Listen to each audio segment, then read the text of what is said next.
आप क्या पढ़ रहे हैं? त्रिभुज। आप पढ़ रहे हैं त्रिभुज। त्रिभुज का एक और नाम होता है, उसको हम क्या कहते हैं? त्रिकोण।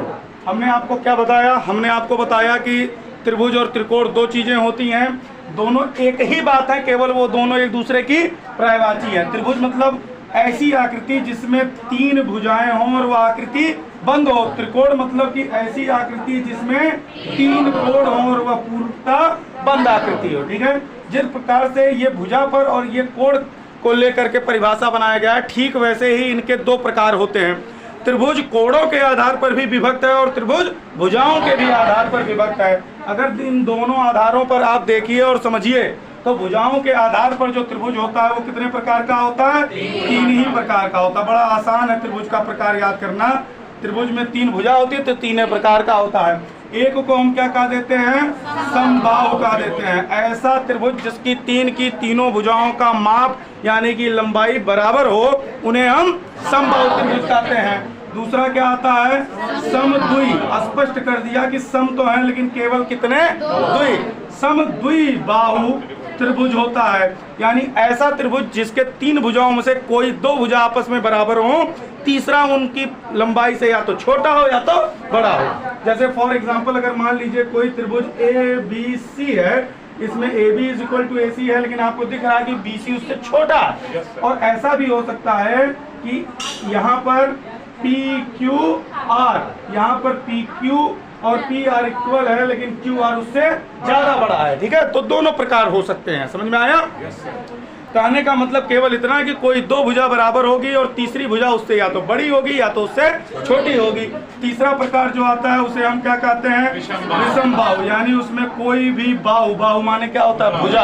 अब वो इंसान तो है नहीं, वो जानवर तो है नहीं कि उसकी भुजा होगी, हाथ होंगे, उसकी रेखाएं ही उसकी भुजा कही जाती हैं। तो विषम बाहु त्रिभुज क्या होता है? विषम बाहु त्रिभुज वह त्रिभुज होता है जिसमें तीन की तीनों भुजाएं क्या होती हैं? असमान और अलग अलग होंगी। अब आ जाते हैं कोणों पर। कोणों पर देखिए आपको तीन प्रकार मिलता है। वो तीनों प्रकार क्या है? पहला प्रकार आपका क्या कहलाता है? न्यून कोणीय। न्यून कोण भी कह देते हैं लोग। न्यून कोणीय त्रिभुज क्या होता है? ऐसा त्रिभुज जिसमें सभी कोण 90 अंश से कम हो। ये लग रहा है ना कि 45 होगा, 60 होगा, 55 होगा, लेकिन ये कोई भी 90 या उससे अधिक नहीं दिख रहा है। तो इसमें तीन के तीनों कोण जो होते हैं वो 90 से कम होते हैं। जब कभी भी आपको ऐसा त्रिभुज मिलेगा तो हम उसे क्या कहते हैं? न्यून कोणीय त्रिभुज कहते हैं। दूसरा प्रकार जो होता है उसे क्या कहते हैं? समकोणीय त्रिभुज या समकोण त्रिभुज कहते हैं। समकोण त्रिभुज क्या होता है? समकोण मतलब आप जानते हैं कि 90 अंश होता है और किसी भी त्रिभुज के तीनों कोणों का योगफल 180 अंश। समकोण 90 होता है और त्रिभुज के तीनों कोणों का योगफल 180।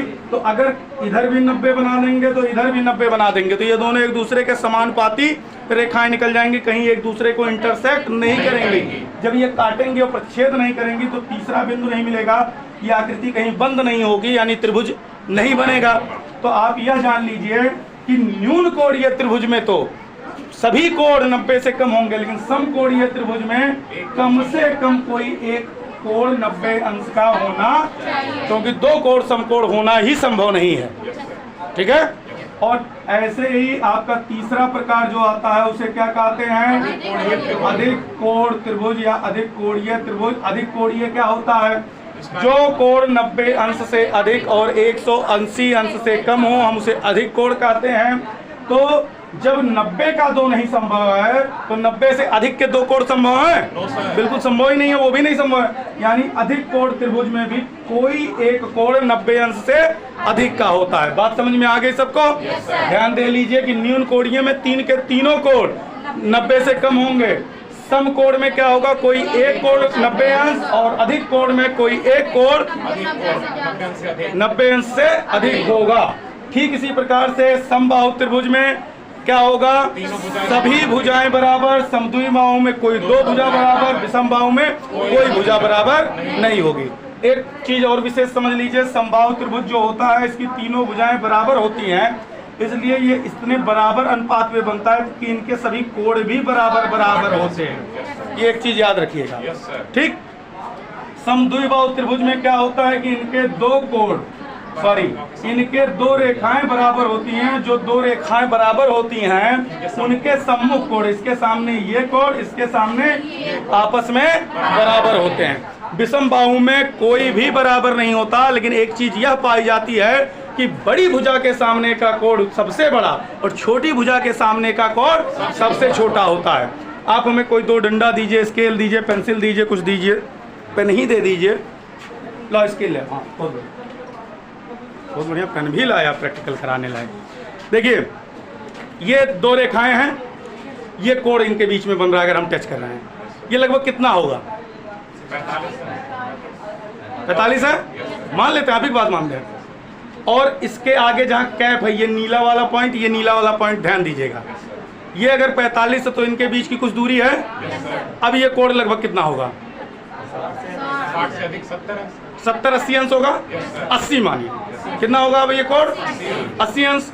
और पहले की अपेक्षा अब नीले वाले बिंदु को देखिए, कैप की दूरी बढ़ी है कि घटी है? बढ़ी है। यानी कि अगर इसको आप यह समझिए कि अगर ये रेखा होती तो जब ये रेखा बढ़ी, ये दूरी बढ़ी तो ये कोण बढ़ा। जब ये यहाँ तक 30 अंश पे तो ये दूरी कम थी, 40 पे हुआ ये दूरी बढ़ गई, 80 पे हुआ और बढ़ गई, 90 पे हुआ और बढ़ गई, 110 120 की और बढ़ गई, ये की और बढ़ गई।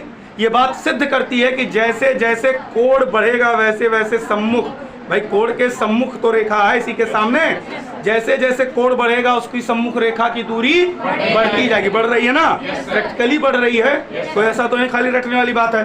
तो यही होता है परिमेय, दोनों चीजें एक दूसरे के पूरक। हम यह कह सकते हैं कि सबसे बड़े कोण के सम्मुख भुजा सबसे बड़ी होती है, या उल्टा कह सकते हैं सबसे बड़े भुजा के सम्मुख का कोण सबसे बड़ा होता है। ठीक इसी प्रकार से सबसे छोटे कोण के सम्मुख भुजा सबसे छोटी, या सबसे छोटी भुजा के सम्मुख का कोण सबसे छोटा होता है। बात क्लियर करके देख लिया आपने?